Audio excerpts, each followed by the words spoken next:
Assalamualaikum warahmatullahi wabarakatuh. Kami dari kelompok 1 akan menjelaskan tentang sistem informasi dalam kegiatan bisnis saat ini.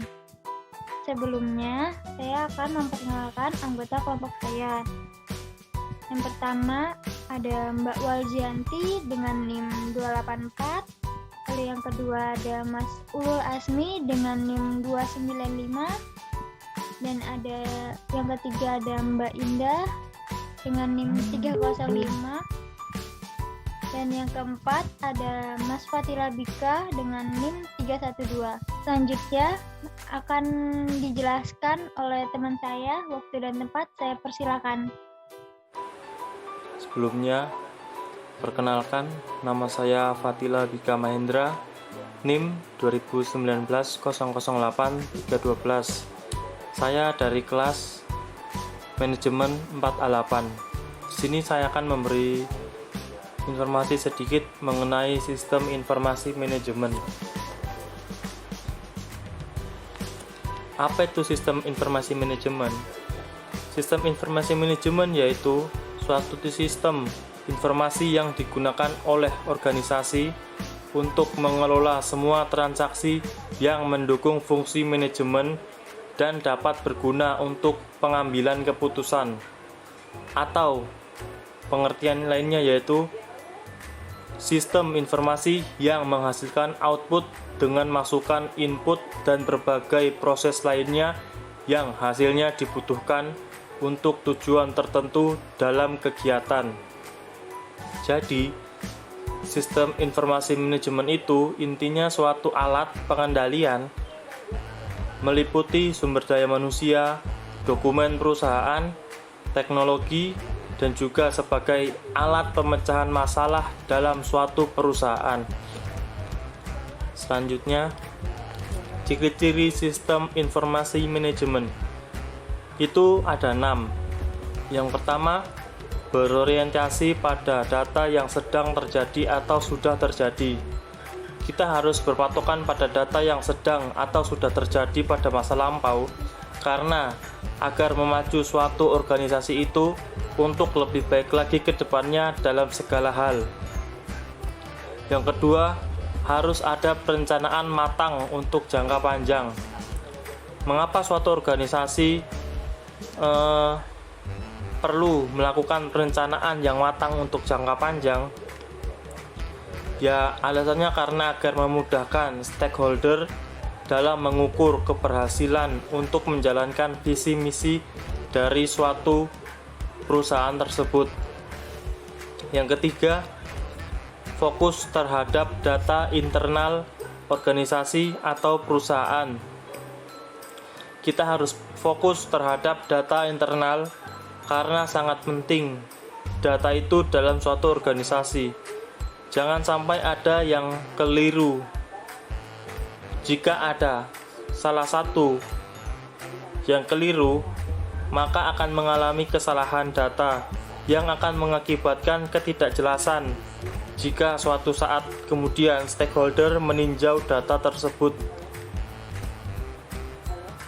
Yang keempat, bergantung kepada data dan informasi yang diperoleh di dalam organisasi. Yang kelima, membantu manajer dalam mengelola kegiatan operasional, mengontrol, dan membuat perencanaan. Yang keenam, bersifat mengumpulkan dan menyebarkan informasi, tapi tidak menganalisis suatu masalah. Selanjutnya, organisasi dan sistem informasi. Kegiatan atau aktivitas yang melibatkan serangkaian proses dan berisi informasi-informasi yang digunakan untuk mencapai tujuan. Suatu kombinasi teratur dari orang-orang atau user atau pengguna, hardware, software, jaringan komunikasi, dan sumber data yang mengumpulkan, mengubah, dan menyebarkan informasi dalam sebuah organisasi. Satu kesatuan data itu diolah yang saling berintegrasi dan saling melengkapi untuk menghasilkan output baik dalam bentuk gambar, suara, maupun tulisan. Selanjutnya,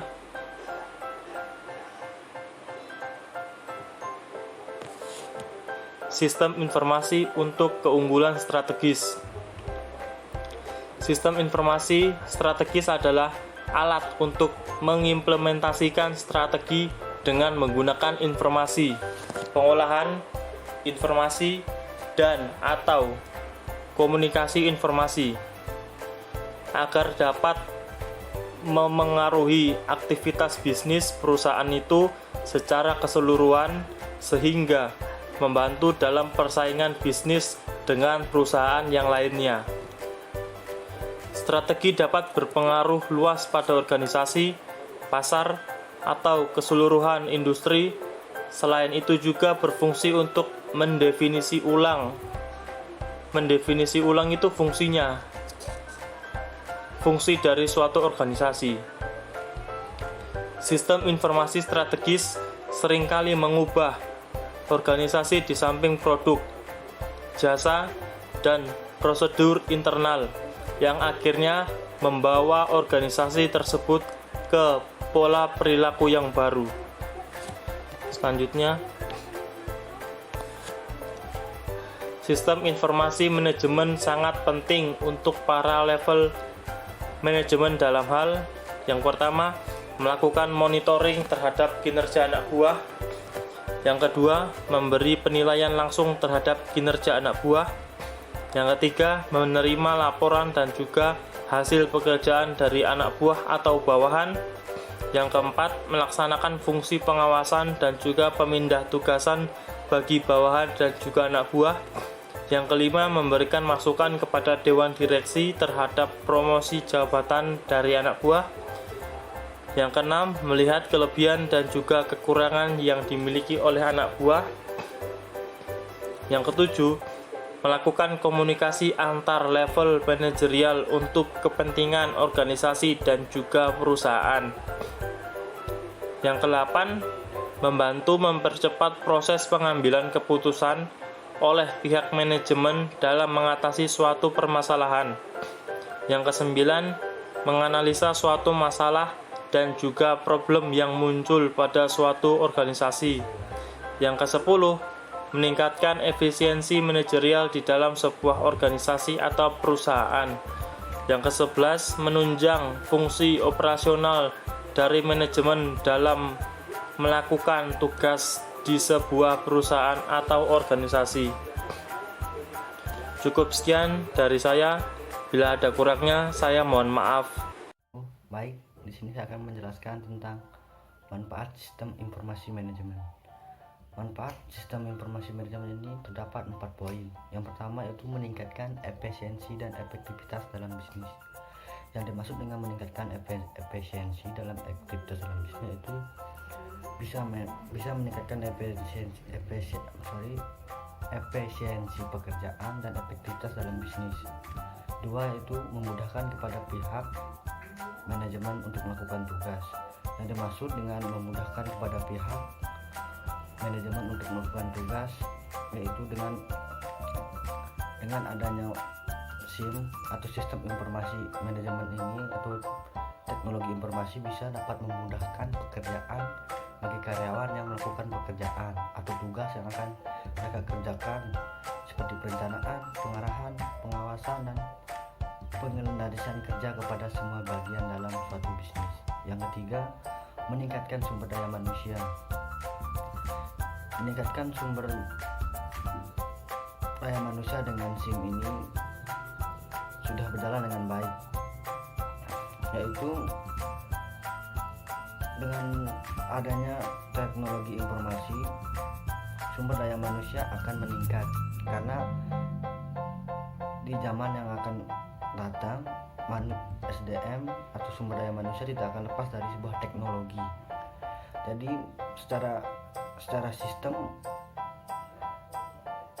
informasi atau SDM manusia ini sudah berjalan dengan baik. Yang keempat, meningkatkan produktivitas dalam bekerja, yaitu meningkatkan produktivitas dalam bekerja atau memudahkan pekerjaan dengan adanya teknologi informasi. Slide selanjutnya yaitu perbedaan antara data dan informasi.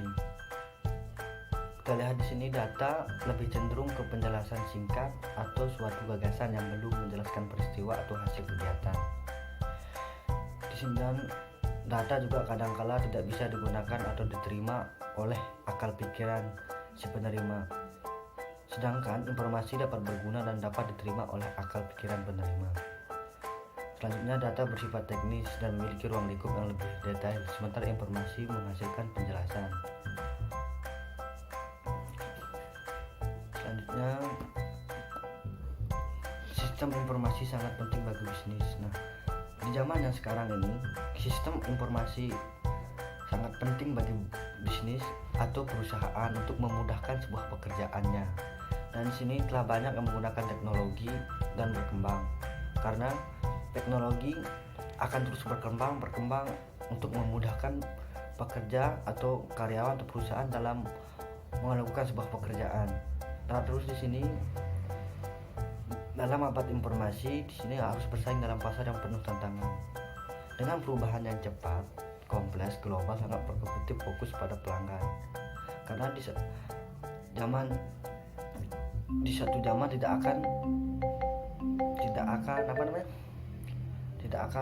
akan tetap, dia akan terus berubah. Sekarang kan kita berada di 4.0 yang dimana kita menggunakan semua teknologi dan teknologi pun sangat penting bagi bisnis atau perusahaan untuk meringankan sebuah pekerjaan atau gimana untuk mulai sebuah bisnis. Dengan mulai bisnis online juga bisa menggunakan teknologi. Sistem informasi menjadi penting dalam membantu jalannya perusahaan atau bisnis. Next, selanjutnya peran sistem informasi dalam bisnis. Di sini ada 4 poin peran sistem dalam informasi dalam bisnis. Yang pertama, kelangsungan hidup suatu organisasi atau perusahaan. Kelangsungan hidup atau organisasi atau perusahaan sangat berpengaruh pada teknologi informasi. Karena perusahaan atau organisasi perlu mendapatkan informasi yang sangat tepat atau menggunakan teknologi untuk mendapatkan sebuah informasi. Yang kedua, menunjang kegiatan bisnis operasional, menunjang manajemen dalam pengambilan keputusan. Di sini juga teknologi dapat melakukan kegiatan bisnis dalam beroperasional untuk melakukan operasi bisnis dan menunjang manajemen dalam pengambilan keputusan. Untuk mengambil keputusan kita perlu informasi yang tepat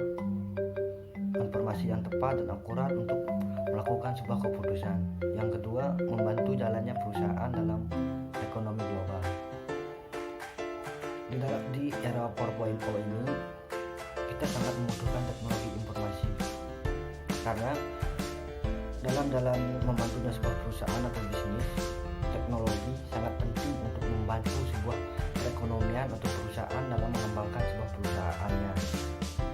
Yang kedua, menjaga hubungan pelanggan, pemasok, dan karyawan untuk mencapai tujuan utama suatu organisasi. Di sini juga kita perlu menjaga hubungan antara pelanggan dan pemasok dan karyawan untuk mencapai tujuan. Karena di dalam informasi ini kita kadang tidak sadar dengan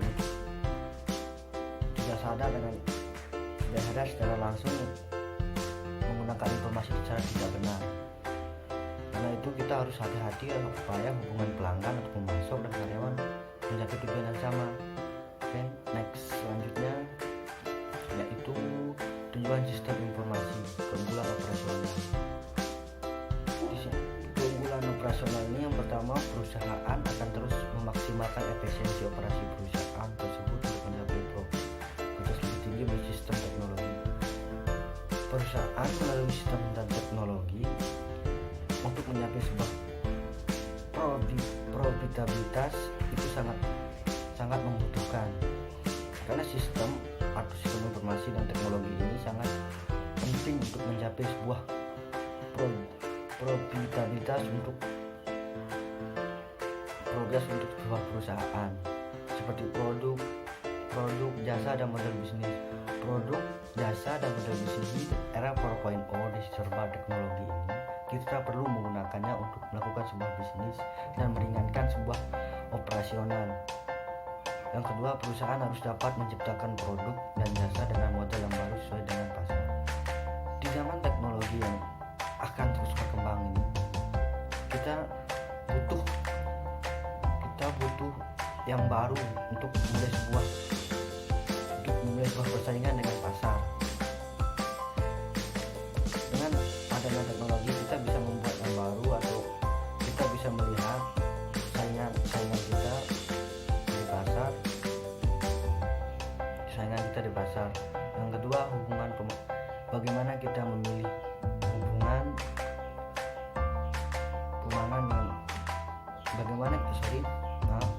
bagaimana kita memilih hubungan dengan diskon harga. Di sini dengan teknologi informasi kita bisa melakukan promosi dengan diskon atau harga dengan sangat mudah di sebuah media sosial. Karena di sini untuk menjalin sebuah hubungan dengan pelanggan, kita harus ramah, dan sistem informasi ini kita harus mengetahuinya bagaimana akan datang, dan seperti kata saya tadi itu secara tidak sadar kita bisa melakukan hal yang tidak benar untuk diinformasi. Ketika kita sudah tidak sadar melakukan hal yang tidak benar, otomatis hubungan dengan pelanggan akan tidak benar juga. Oke, selanjutnya pengambilan keputusan semakin baik. Dengan adanya informasi dan sistem teknologi ini, kita bisa mengambil keputusan dengan semakin baik. Jadikan bahan pertimbangan pengambilan keputusan dapat diperoleh dari informasi yang akurat dan terbaru dengan adanya sistem teknologi informasi. Jadi di sini dengan adanya teknologi informasi ini kita bisa mengambil keputusan yang baik dan akurat. Kita ketahui dulu informasinya dengan akurat dan benar. Terus setelah kita mengetahui informasi dan dengan akurat, kita baru mengambil keputusan. Selanjutnya, keunggulan kompetitif. Di saat perusahaan telah dapat memenuhi semua tujuan bisnis atas, maka perusahaan tersebut telah mencapai keunggulan yang kompetitif. Selanjutnya yaitu keunggulan usaha. Di sini untuk menjaga kelangsungan usaha, kita perlu menggunakan sistem teknologi informasi untuk melakukan sebuah bisnis. Seperti kata saya tadi itu, di era yang zaman sekarang ini seperti 4.0 ini, sistem dan teknologi informasi sangat penting untuk melakukan bisnis atau memulai sebuah bisnis. Oke, sekian dari saya. Salam dan bahagia. Baik, di sini saya akan melanjutkan penjelasan selanjutnya. Sebelumnya, perkenalkan, nama saya Waljianti, nomor NIM 2019008284. Di sini saya akan menjelaskan tentang tujuan utama sistem informasi. Tujuan utama sistem informasi ini ada 6. Yang pertama, untuk menghindari kesalahan pada proses perhitungan. Kesalahan perhitungan sering terjadi pada proses pengambilan keputusan oleh manajer. Untuk itu, sistem informasi dapat membantu memperbaiki kesalahan perhitungan. Tujuan utama yang kedua yaitu akurat. Akurat ini sangat dibutuhkan oleh manajer dalam mengambil keputusan. Maksudnya adalah akurat. Sistem informasi menyajikan pendataan yang teliti, benar, dan sesuai dengan informasi yang diberikan oleh manajer. Yang ketiga, aktual. Aktual ini maksudnya adalah penyampaian informasi yang terbaru dan terpercaya dengan memberikan pendataan yang terbaru dan terpercaya yang benar dengan adanya informasi yang sudah ada. Yang keempat, hemat waktu. Tidak membutuhkan waktu yang lama dan cepat dalam penyajian informasi data. Yang kelima, hemat biaya. Tidak membutuhkan biaya untuk memperoleh data. Dan yang terakhir, menghindari resiko kebocoran data. Maksudnya di sini adalah dengan adanya sistem informasi, maka data atau informasi yang ada akan dijaga kerahasiaannya sehingga tidak terjadi adanya kebocoran atau tersebar luasnya berita yang disampaikan pada sistem informasi ini. Selanjutnya, contoh sistem informasi manajemen. Contoh yang pertama, Exclusive Support System atau ISS. Sistem ini membantu manajer untuk bisa berinteraksi dengan lingkungan perusahaan, yakni dengan memakai bantuan dari grafik serta pendukung dari komunikasi yang lain. Contoh yang kedua, Group Discussion Support System atau GDSS dan Computer Support Collaborative Work System atau CSCWS. GDSS ini berfungsi untuk mencari solusi atas permasalahan untuk pengumpulan pengetahuan pada kelompok atau bahkan bisa untuk individual. GDSS ini biasanya memiliki bentuk dalam kuesioner, konsultasi, serta skenario. Contoh dari sistem ini adalah e-government. Contoh sistem informasi yang ketiga yaitu Export System atau IS dan Artificial Intelligence atau AL. Informasi ini memakai kecerdasan bantuan dalam menganalisis pemecahan masalah dengan pengetahuan tenaga ahli yang sudah diprogram sebelumnya. Contoh dari IS dan AL ini adalah seperti jadwal sistem mekanik. Contoh yang keempat yaitu Discussion Support System atau DSS. DSS ini ada sistem informasi yang membantu manajer untuk mengambil keputusan dengan mengamati lingkungan dalam perusahaan. Contoh dari sistem DSS adalah link elektronik. Contoh yang kelima, Informatic Management System atau IMS. IMS ini memiliki fungsi untuk mendukung spektrum tugas di dalam organisasi.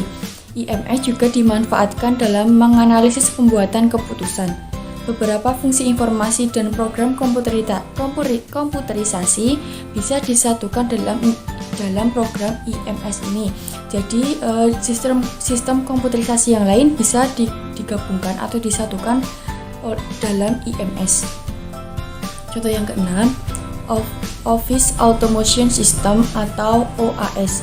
Contoh sistem informasi selanjutnya, OAS ini memiliki fungsi untuk melancarkan komunikasi antara departemen di dalam perusahaan. Caranya adalah dengan mengintegrasi server komputer di setiap user perusahaan. Contoh dari OAS ini bisa melalui email dan yang lain-lain. Contoh yang ketujuh, Supply Chain Management atau SCM. Pada SCM ini, manfaat yang diperoleh dari manajemen adalah mengintegrasikan data penting seperti supply dari pemasok, produsen hingga pengecer, bahkan sampai ke konsumen paling akhir. Biasanya, sistem ini menjadi satu dengan sistem pembukuan perusahaan pada software akuntansi. Jika bisnis belum menggunakan software akuntansi, maka SCM ini dapat digunakan atau dapat digabungkan atau bisa menjadi pengganti dalam software akuntansi ini yang memiliki fitur persediaan yang akan membuat manajemen rantai pemasok akan menjadi lebih terstruktur. Dan contoh yang terakhir adalah Enterprise Resource Planning atau ERP. Banyak perusahaan besar yang menggunakan sistem informasi manajemen ERP. Akan tetapi sistem ini juga bisa digunakan dalam skala kecil. ERP biasanya dipakai pada pengolahan manajemen serta melakukan pengawasan yang terintegrasi antara unit-unit perusahaan. Mungkin itu saja materi yang dapat saya sampaikan. Ada kurang lebihnya saya mohon maaf. Baik, saya akan melanjutkan penjelasan berikutnya. Sebelumnya, saya akan memperkenalkan diri saya terlebih dahulu. Saya Indah Ramatika, NIM 2019-008-305. Di sini saya akan menjelaskan mengenai jenis laporan yang dihasilkan. Jenis laporan di sini terdiri dari 3. Yang pertama itu ada jenis laporan yang dijadwalkan. Laporan jenis ini dibuat secara berkala, dan laporan ini juga menggunakan aturan yang disediakan oleh pemohon untuk menarik dan mengatur data. terjadwal ini memungkinkan suatu perusahaan atau organisasi untuk mengelola data secara berkala dari waktu ke waktu. Contohnya, seorang direktur dapat membandingkan angka penjualan dari toko yang berbeda dan dapat menggunakan parameter yang berbeda. Maka hal tersebut dapat meningkatkan keuntungan dari bisnis serta dapat memonitoring kondisi pasar yang baik. Lalu yang kedua, jenis laporan ad hoc. Laporan ini hanya dibuat satu kali oleh pengguna untuk menjawab suatu pertanyaan.